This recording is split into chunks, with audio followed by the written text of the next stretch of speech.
If you want to get into real estate investing in 2024, I'm sure you've looked at and have heard about rental properties inside of real estate investing.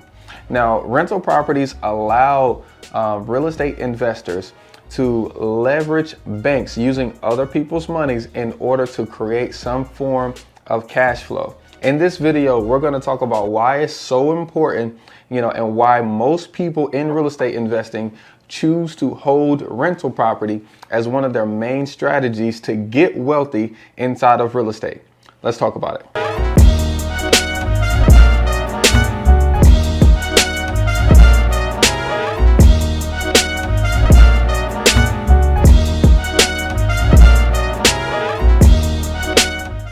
What's up, guys? It's your boy Sawan Belcher. This is me taking action on Instagram and here on YouTube. If you guys want to get weekly real estate news and advice so you can dominate your real estate market in your area, I'm gonna leave a link below so that way you guys can join our free newsletter.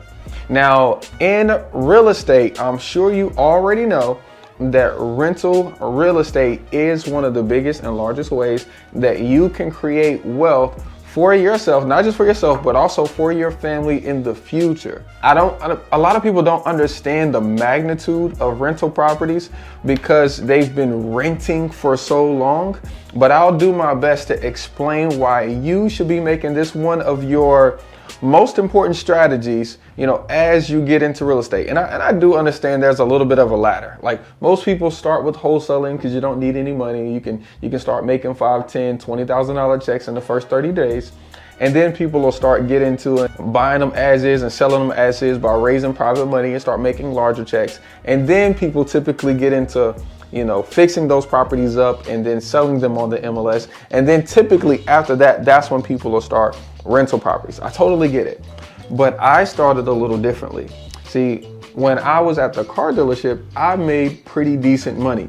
Not that I made a lot of money, but at that time, being a 22, 23-year-old, boy or young man, making $70,000 to $80,000 a year was a decent amount of money. So I wasn't focused on wholesaling and creating $20,000 checks. I was focused on, let me pick up a few rental properties and get some monthly income coming in that was outside of my job. So if I wanted to have some PTO that wasn't paid for, or if I wanted to, take a week off, I still have this little extra nuggets that was coming my way. The first reason why I love rental property and why most real estate investors get rental property is because it's an extremely easy strategy that almost everyone can get into.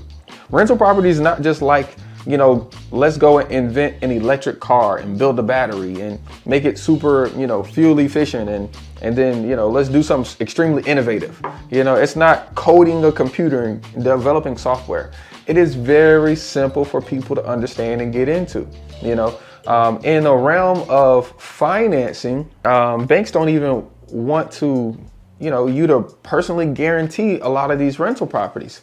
See, rental properties in your personal home, the loan approvals are based on two completely different standards. Your personal home is based off of you, your credit, taxes, and all those good things. But a rental property is simply based off the property. How much equity do you have? What loan to value do you need? And will the rent that you're getting cover the mortgage? And a lot of the times, as you go through and you're making offers on properties and you find that scenario, getting the loan is extremely quick and extremely easy. And since everyone in the United States has a roof over their head, getting someone to rent that property is extremely easy. Most people or most tenants that I find these days to rent my properties come from Facebook Marketplace. Like today, I'm gonna go take pictures of a property that I have that we're gonna rent for $1,900. I'm gonna snap some pictures of the inside and outside with my iPhone, and then I'm gonna put them up on Facebook Marketplace, and people are gonna call me. I'm gonna have an open house, and somebody will bring deposit and first month's rent. It's really not all that difficult. It's very easy to get into. And because people need a place to stay, this lady just called me in, right before we start shooting. She said that she's been in her current rental property. She's been in somebody else's house for 22 years. She said she was 27 when she started renting there. Now she's 50. The second reason why real estate investors are making this one of their main strategies to get wealthy is that is a way to buy back their time. You see, like every time you get a rental property, it makes you money. Okay. So let's say, for example, that you buy a property and the mortgage on the property is $800. See, what most renters aren't thinking about is that this mortgage is lower than what someone is going to pay you in rent.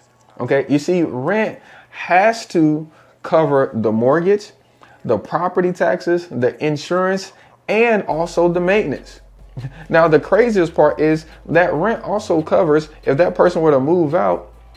Real estate investors call this vacancy rate. If that person were to move out, it also covers vacancy rate to cover those 2 months that it's going to be vacant for the new tenant to be able to have time to move in. See, while renters are paying $1,200 to $1,300, while the landlord is paying $800, that makes a monthly spread.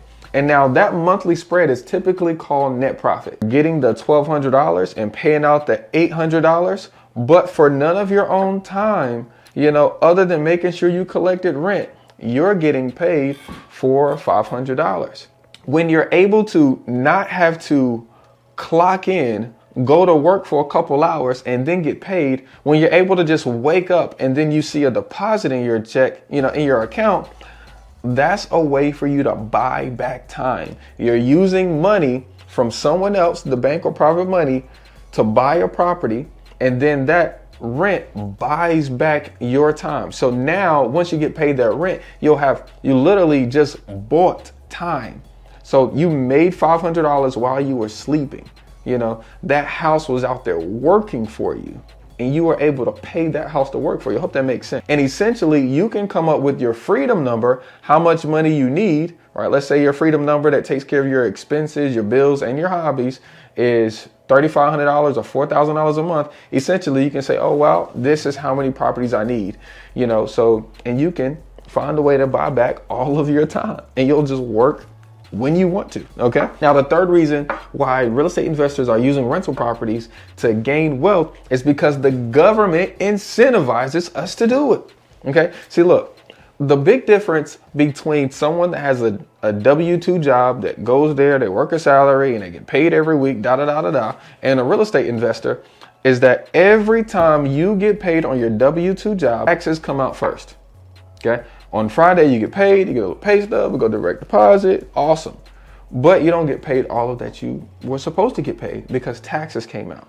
But as a real estate investor, the government legally allows us to get paid first, our full amount, take care of our expenses, mortgages, taxes, insurance, maintenance, paying property taxes, okay? And then allow us to pay taxes on the stuff after that. And then they'll even throw in different laws like cost segregation, depreciation, and all these other kinds of tools like opportunity zones and things like that, which incentivizes us to bring down our profits down to zero so we don't have to pay any taxes at all, because we help the government improve the neighborhood. We help the government create jobs so they can tax those people that we create jobs for, and we help the overall economy grow. And the government incentivizes us to do it because they want us to keep doing more and more and more of that. Why not get in with the tax code?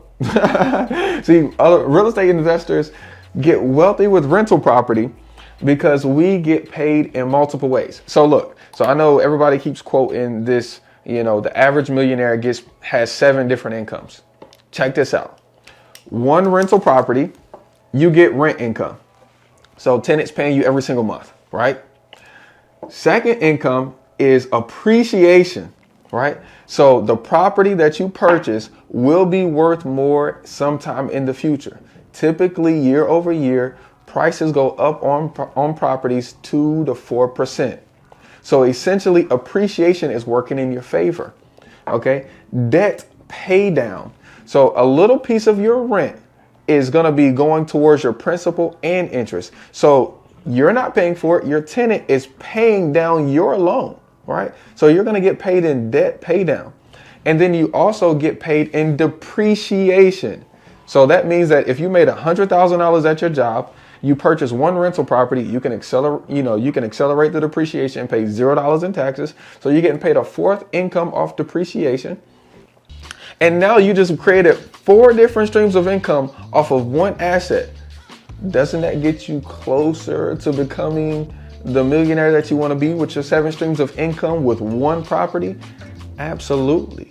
So essentially, you could just have 2 properties and already be working in that direction, and you'll be on a fast track of becoming that millionaire that you want to become sooner just because you own rental property. Now, look, if you want to own rental property and use, rental profits, in all of these ways that we mentioned below, every single week we're dropping real estate gems, things that you can use to go back in your market, in your local market, to buy a property and get paid to do it. And then use all of these tax codes and strategies to create an income to replace your 9-to-5, to create a side hustle that you only have to work 4 or 5 hours for, right here on this channel. So if you haven't done it already, like, subscribe, and we'll see you on the next one. Peace, y'all.